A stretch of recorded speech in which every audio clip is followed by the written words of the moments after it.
All right, let's go to that huge story today now regarding our fighter pilots in China. Alarming news overnight that Beijing's attempting to recruit British and Australian fighter pilots, with Australia's Defence Minister Richard Marles now launching an urgent investigation into the extent of Australian pilot involvement. Meanwhile, US Secretary of State Antony Blinken is sounding a new warning about Beijing's intentions regarding Taiwan. Andrew Hastie, former SAS captain, now Shadow Minister for Defence, joins me now from Mandurah, which is just south of Perth.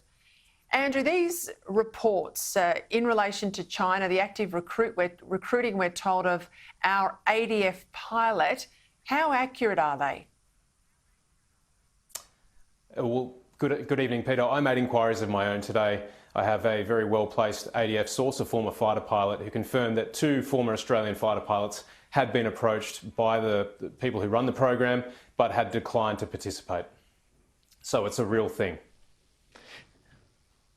So help us understand, I mean, it's great to hear that they declined, but why would China think that any fighter pilots for Australia or the UK could be tempted? I mean, are we not looking after our own pilots well enough? Why would they even be on the table as possible defections? Well, I think what China's been doing over the last 2 decades has been, buying or stealing as much Western intellectual property as possible. We know there's been a lot of commercial theft as well and commercial espionage, and it's no surprise, therefore, that they should try to buy our military secrets as well by offering large sums of money to people who are our fighter pilots or work in any other critical area of our defence establishment. But it does ask the question, why would fighter pilots be signing up to this or considering it? And I know there are some issues within the ADF. Our fighter pilots are elite by nature, but over the last few years, there's been a number of factors which have made it more and more difficult for fighter pilots to continue in their positions. Can you talk about some of those factors? I mean, I think it'd also be good for people at home to understand that fighter pilots aren't like normal pilots. I mean, they are exceptionally special in what they do, and it's a tactical job. That's perhaps what the Chinese are after. But give us a sense of the background here. These are the most elite pilots in the Air Force. Air-to-air combat is probably the most demanding thing anyone can possibly do. Physically, mentally, you've got to have superior situational awareness. We've pumped millions of dollars into these people, and the average, as I understand it, the average lifespan of a pilot now is 11 years. It needs to be 20 years. And the simple fact is the ADF can't recruit enough pilots and they can't retain enough pilots. And pilots are leaving because they can't get stability with their families. They're overworked and undervalued. There's been I think, denigration of the elite nature of the role that they play in our defence force. Tall poppy syndrome fused with identity politics means that we like to pull down those who do elite jobs. Fighter pilots do a very elite job. So I understand there's a fair bit of discontentment, and if we're not careful, we're going to lose more of these people. I understand, potentially there could be 6 to 10 more discharges of our elite fighter pilots over the next 12 months. I tell you what, I hope Richard Marles is listening to your interview tonight, that you're putting these sorts of issues on the table when he has his review into the Chinese approaching our fighter pilots. These are the things he has to fix at home, surely.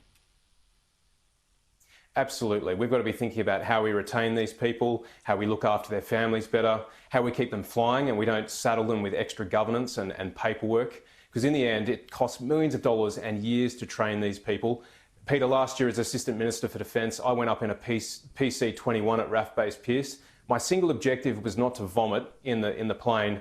The pilot who was flying me said that young Australian kids get up there, they vomit into their masks, they swallow the vomit and they keep flying because that's how bad they want to be fighter pilots. And I tell you what, I only just got back keeping my lunch down. So hats off to any fighter pilots out there. I tell you what, and you're a former SAS man, so all credit to you on that front. I've got to get your take on these comments from the US Secretary of State Antony Blinken, not mincing his words in relation to Taiwan. He says Beijing want to seize Taiwan and they want to do it on a much faster timeline. He says the US and Australia and other allies have got to get on a war footing. Well, you've been saying this for years. How concerned are you?